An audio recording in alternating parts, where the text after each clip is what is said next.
Welcome to Inside View. I am your host, Joel Metzger, and joining me on the show today is Shirley Ryan. She is the Chief Administrative Officer of Calaveras County, and welcome to the show, Shirley. Thank you, Joel. Nice to be here. So this is the first time that I've talked to you when you are the top dog of the county running everything. How does it feel to be in charge? It feels good. People have been extremely supportive, the board, the department heads, staff, so it makes my job a lot easier knowing I have their support. But you also have a lot more responsibility. You are the one now. How does that feel? It was really funny. I remember one of the first things, it was the first week I was appointed, and I had something across my desk, and it's so used to getting up and going to talk to somebody and say, do you want to do this? And it was like, oh, wait a minute, I get to make this decision. so it took a little bit of an adjustment, but I'm getting more and more comfortable in the role. Well, you certainly have the experience to lead the county. You've been in the office for a long time and in the county for even longer than that. So I'm glad that we're in good hands. And it's great to have board support like that. It must feel good to be, have lots of people have faith in you. It really does. And this board is really committed to working together. So that's nice. I feel very comfortable talking with them and putting forth my best recommendations, understanding that it's ultimately policy and is their decision, and I abide by that and try and move forward with their direction and policy.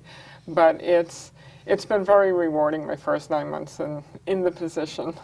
And how long have you been permanent versus temporary in the position? I was appointed interim in October, and the board made it permanent in January. In January, okay. And I also want to congratulate you on passing your first budget as the CAO, which was described by the paper as one of the fastest, most civil processes in recent memory. Is that the case? It really was. We started the budget hearings on a Tuesday morning at about 11 o'clock, and we finished on Wednesday afternoon at 2:30, and that pretty much was the quickest budget hearings that I've been participated in.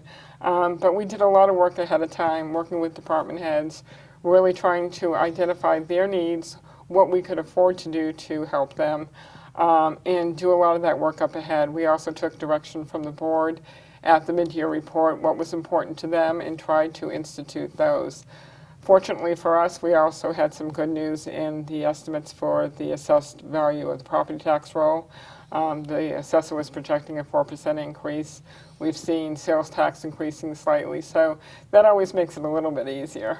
And I know that since I was in the newspaper industry, I kind of understand how those impact the budget. But for those who may not speak budget lingo, why is it such good news that property taxes are going up, and how does that impact our budget? Well, the budget is divided into your general fund, which receives most of its revenue from property taxes. It also receives it from fines, fees, sales tax. But the largest discretionary funding for the county budget to do your fund your sheriff's department, your auditor, your control, your human resources, that all comes in through the general fund. Our non-general funds are supported by mainly state and federal dollars. So when we talk about the budget gap or how the funding goes, we're talking the general fund dollars and the core services. And of all the property taxes collected in the county, we don't get all of that, right? We only get a very small percentage. How much is it? The general fund gets just under 17 cents on the dollar. 17 cents on the dollar. And then a small amount goes to roads, and then a portion goes to special districts, such as your fire districts, your cemetery districts, etc. And then the larger portion goes to education. To the school, so they get the lion's share of it. So with what you have to work with, it's just key that the more you have, that 17 cents on the dollar is more. And so the more the property values are worth, the more taxes come in, the more you have to work with. That's correct. Our property rolls, the assessor announced yesterday at the board meeting for the first time in a number of years exceeded assessed value, not revenue, assessed value $6.1 billion. And remember, property taxes are 1% of the assessed value that are split up among the entities. So at our height, we were over $7 billion in assessed value. So you can understand what we felt through the recession when property values started dropping and the impact it had on county government and the services that we tried to maintain the same level of service while having less money to do that. Which was incredibly difficult, and I imagine many people get a lot of kudos for getting through this. But would you say that you're comfortable saying that we're looking good now and looking toward the near future? We're looking better. A couple of years ago, when we were looking at what our expenses were versus what we were projecting for revenue, we were projecting an $8.2 million budget gap in that we had to use one-time funds in order to balance the budget. Fortunately, under the direction of the administrative office and with the support of the Board of Supervisors, we made some real difficult choices and asked departments to make between an 8 and 10% reduction to their general fund contribution. And it was difficult, and because departments had faced cuts over a number of years. But they worked hard, they stepped up to the plate, and we were able to close that gap. And we told the board it would be a 3-year process. So we've cut that down to the use of under $1 million in one-time funding to balance this year's budget, plus adding a few needed positions with the new revenues coming in. So more than $8 million projected at one point down to about $1 million now. Mm-hmm. In not so many years. No, that's significant. It is very. Do you think that in the next year or two we may see that go down to no one-time funds needed to be spent? I'm really hopeful that that's where we will arrive at within the next year or so. And where do the one-time funds come from? A lot of people hear us talk about the teeter funds. Uh-huh. We entered the teeter program, and what that does is normally, under the old system, when the property taxes came in, what you received was apportioned out to all the entities that receive a portion of the property taxes. Under the teeter fund, they calculate what those special districts, what the general fund is owed, and that's what's apportioned out, whether it was received or not. When that money is received, it goes to offset the property tax revenue, as it should, and the fines and penalties go into a teeter fund. 1% of that, of the property taxes, are set aside as reserve. The other money is available. And the board's direction in the past has been to use that for improvements to technology and capital projects. So we had built that up over years so that we had at the time about $10 million in that fund. So that was the money that we were using to close the budget gap. But the danger with that is it's one-time money. Eventually, if you keep using it at the level we did, it would go away. Fortunately, we've reduced the use of that money, and we can use it for what's it's intended, IT, infrastructure, and advancements. What are we looking at with a balance in the teeter fund at this point? About $6 million. Okay, so it's not like it's all gone. Oh, no. Yeah. It's still there. Alrighty. And more is that we usually, the money going into it has been about $1 million a year. So, but when you're spending $3 million, it will bring it down. That's right. And one of the important things about the teeter fund, you may have just mentioned this, is that those special districts who receive that money, it can kind of you can front that money to them even before it comes in? We can, and we also use that as cash flow, because if you look at how county finances or their cash flow goes, we have a lot of expenditures the first half of the year. Property taxes don't come in and get apportioned until December. So we need that money as a cash flow to operate ongoing until the major revenue comes in December and in April. So thank goodness for that flexibility. Gotta have it. Absolutely. Another cool thing is an investment was put aside toward technology upgrades, and I know that that's not always something that is something that people can afford because it's not always necessary, and yet it's very crucial. So what's the budget amount for the technology upgrades? This year, in fact, one of the things you'll see in our general fund, it went up about almost $2 million over last year. Part of that is $1.5 million that is dedicated to technology infrastructure. Unfortunately, we have not invested in our infrastructure for the past at least 6 years. during the recession. We just didn't have the money. We couldn't afford to. We put it off. We paid the price a little bit earlier this year when we had a server fail. And that kind of drove home how much we rely on technology. We do it for our phones, for our emails, for our financial system. Just about anything that happens nowadays, you need that technology. So our IT manager put together a plan going forward so that it wouldn't happen again. We would have some redundancy, and we would have replace aging servers. And he estimated that over 2 years it would take between $1.2 and $2.4 million. We recognized we couldn't do it all in this budget year, but we have set aside $1.5 million to do that.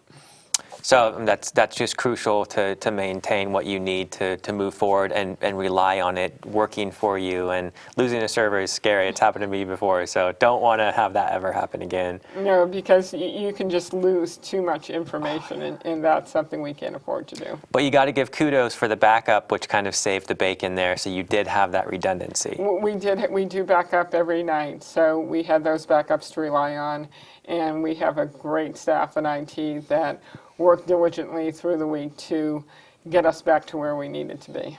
Speaking of staff, you had mentioned that back when the times were good before the housing collapse, we had a lot more money around and more staff members and so on and so forth. We had to shrink down and do more with less. Now that things are looking okay and maybe there's some optimism there, do you think that we're going to be able to see an expansion of people in order to provide more services to the public? We hope so. We want to do it slowly because we don't want to overextend and then get ourselves into a position where we have to go through some of the reductions that we have in the past. We were able to add a number of positions this year. We took direction from the board of what was important to them, what their priorities were, and one was the school resource officer, which we were able to fund this year.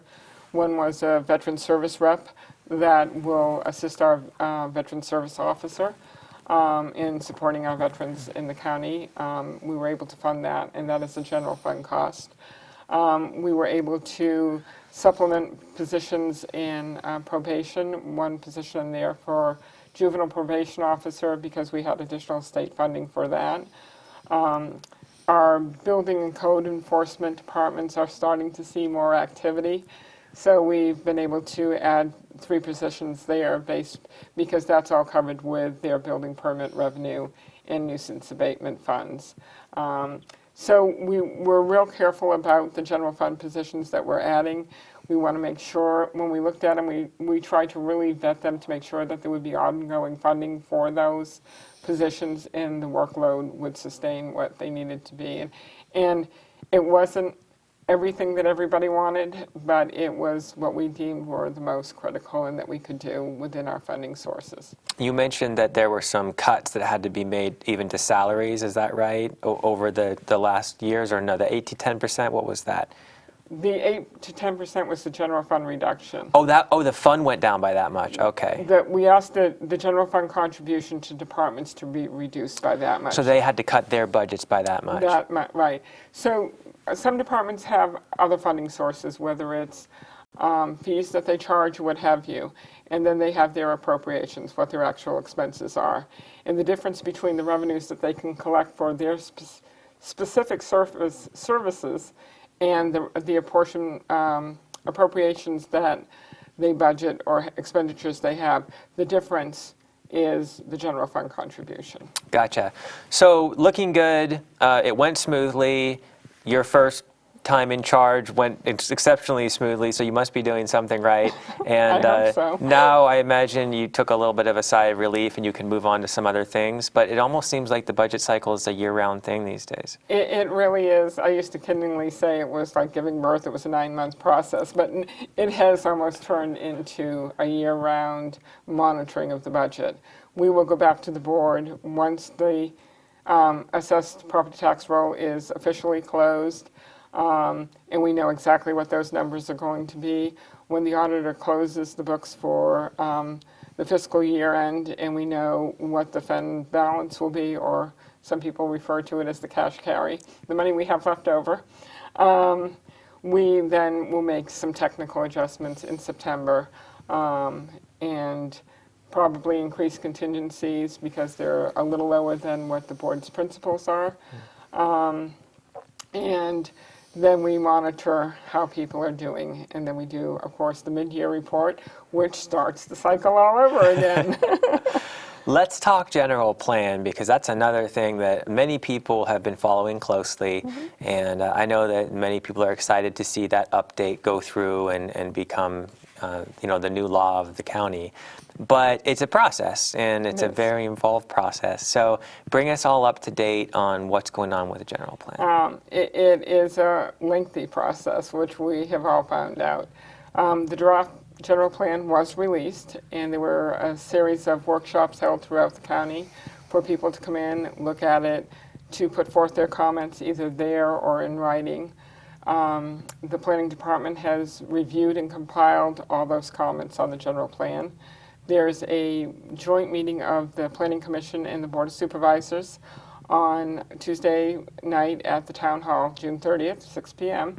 And it's a study session where the Planning Department will present the findings that they have of everything that they've compiled, and there will be certain areas that they will ask the board's direction on, such as including community plans, what they see as direction for the population growth, and how far out they want to include in the general plan, water element, and a number of other larger issues. And hopefully they will get the direction they need from the board to go back and make those changes to the general plan. And then, of course, it will come back to the commission for more detailed review and possible changes. So this is a meeting with the Board of Supervisors and the Planning Commission, or the Planning Department? Planning Commission. Commission, okay. It's a joint meeting of the commission and the board. And the board. But the Planning Department is really the one who's kind of putting this whole thing together? That's correct. And the commission are they like the first people to review it before it goes to the board, or how does? That would be correct. Once the general plan is to a certain point, it will go to the commission for their review, their comments, approval, and or suggestions. Once that process is done, then it goes to the Board of Supervisors. And the public is able to be involved throughout this whole process, of course? Through the whole process. They're invited to the meeting on the June 30th at 6 o'clock. They will, of course, the Planning Commission is open to the public, as is the board meetings. How many comments roughly came in on the draft? Wow, I know there were a lot. Like thousands, right? That's my understanding. Okay. But a lot of them were very similar in nature, so that was why instead of listing and having to go through the board or the commission, having to go through reams of paper, the planning department tried to correlate them and put them into order so that it wasn't repetitive. It was the same type of comments in each section. What would you say kind of the most contentious or important or concerning issues have come forward about the plan? I think one of the bigger issues is whether or not the community plans are included in the general plan and how that will look. And for those who aren't familiar with that particular issue, what's the crux of it? Well, the community plans, if they're not familiar, I mean, different areas like McQualmie Hill or San Andreas or West Point or Copper or Valley Springs, they kind of had a series of meetings early in the stages of the general plan update to try and determine what they would like to see for their community. And some of them are very robust and very full, others are in varying stages. Some have competing plans. So it makes it a little challenging because you also have to make sure that the community plans aren't in conflict with the general plan overall. And I know by no means am I a land use expert or a planner of any kind, but that is at least my understanding. So I know at one point, I think it was an interim planning director said, if we include these community plans, it may extend the process. If we don't include them, we may be able to get this plan approved sooner. Is that still generally true? I think it really depends on how far along the community plans are. As I said, there's certain ones that are really fully developed, and it's my understanding that when the draft was formed, they put as much of the general information that that was in some of the plans into the general plan, but specific community plans were not initially included. So when they go to the board, that will be one of the questions. Do you want to include them all? If so, it will take longer to do. Do you want to include the ones that are far enough along that it makes sense to include them and then leave a place for the others to be added at a later date? Or do you just want to say, wait, we'll go forward with the plan and then add the community plans at a later date? And just to be clear, it's totally acceptable to add them at a later date. That's not something that would be prohibited or anything like that. It's not prohibited, but it will take additional time, money, and review. They would have to do an EIR, my understanding, for those. It wouldn't be as robust as it will be for the full general plan, but it would still require additional work and money. There also was discussion about these various elements, and I know that some elements are required to be part of the plan, but there are other optional elements that various groups have put some work into. I remember an ag element, an economic element, and a water element, and there may be more that I'm forgetting. What's the status on some of those optional elements? I think those will also be discussed with looking for direction from the board at the June 30th meeting.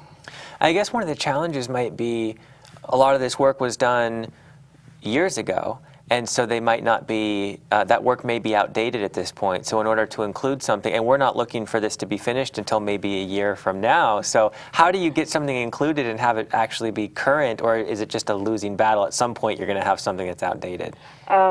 I think we do our best to bring, if we're going to add an element that wasn't included in the initial plan, we have to look at what it is, what the status of it is, what it would take to update it. And then again, if it's really that important to the board and to the Planning Commission to add it, it may then delay the general plan, the final approval of the general plan. And it's currently going to be finished, if everything goes perfectly, by what's the estimate? The planning director said at yesterday's board meeting he hopes to see it done by the end of 2016, early 2017, if everything goes perfectly. All righty, well, here's to hoping everything goes perfectly. And I guess before we leave this topic, why is it important to have an updated general plan to the county? It has to be legally defensible, because when people come to the Planning Commission or to the board and they want to do a certain land use for their property, it really will speak to whether or not what they can use the land for, how it's zoned, and what they need to go forward. And it also is a plan for the growth of our community, where we want to see that growth, where we want to keep it rural and agricultural. Is there anything more contentious than land use issues in your experience? Outside of budget, land use, yeah, I think that's about it. Those are two big ones, huh? What would you say the biggest challenge is between now and adopting the new general plan? Wow, it's getting people on the same page, getting something that is acceptable to everybody, which you're not going to do, but to the majority of the people, and to have a legally defensible general plan. Is it fair to say that without that, it would almost be difficult for the county to move forward with certain projects because there's a concern there? There is. I think it really helps the county move forward with the projects that fit into that general plan, to fit into the vision of where we want to see the county go in the next 20, 25 years. Let's talk about you for a minute. Okay. You're in a new position. You've been in the office for a long time, but you're heading it up. What are some goals and aspirations you might have for your tenure here as you move forward? Well, I would like to see us conservatively grow and return some of the staffing levels that we've lost over the years. But again, that will depend on funding. I'm a fiscally conservative person. I don't like to overspend in my personal life, nor would I ever want to overspend in the county's behalf. Right now we have some challenges. We have some positions that we need to fill that are critical positions. One of them is the HR director. We have an interim one, and she's fantastic, but she keeps reminding me she is retired. And I think that's critical. And one of the things that I would like to see in that arena is some employee appreciation recognition programs that we've never had at the county, and I would love to see somebody who comes on board have some really great ideas in that realm. I would like to see us have a more robust safety program. I would like to see some real significant space planning. One of the things I mentioned to the board during budget is I would like to see a policy developed that we take a portion of the fund equity balance at the end of the year, the cash carry, the leftover money, and increase our general fund reserve so that we have a more robust reserve should we face another downturn, because California is cyclical. It's usually every 5 years. You climb, and you dip. Of course, this last one was a much worse one. And we're in our 6th year, so sooner or later we're going to experience another dip, and we need to be prepared for that. So I would like to see the county get in the best financial position possible. I'd also like to see a policy developed to set aside some of that money for capital projects, because we have, not only have we let our infrastructure and IT go, but some of our buildings have seen better days, and we're never going to have enough capital if we don't start setting money aside to repair those. So I'd like to see those in place.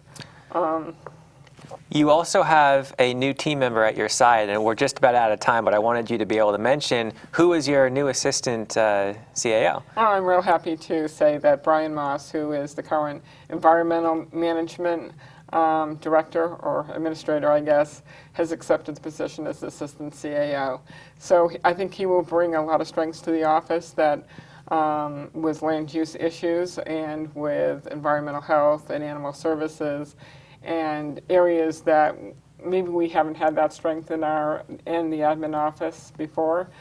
So that will kind of really fill out the team, and I think he'll be a great addition to our staff. And he's someone that you're excited to work with? Oh yeah, Brian and I get along just fine. So I think I hate to admit it, but I think in a lot of ways we think alike. And I think he's excited to join the administrative team.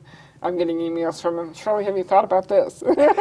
Shirley, maybe we ought to think about this. So I think he's real happy to come on board, and we're happy to have him. He does leave a big void, leaving his current position, though. He does. He's been in the Environmental Management Agency for 19 years, worked for the county 19 years. A good portion of that time as director.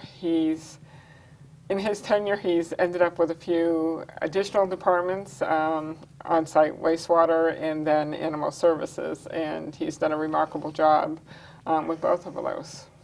Well, Shirley, I want to thank you for your long service to the county and congratulate you again on your new position. We wish you all the best of luck and confident you're going to do a great job. So, thank you, Joe. Thanks for joining us on the program. Thank you. And thank you for joining me on this edition of Inside View.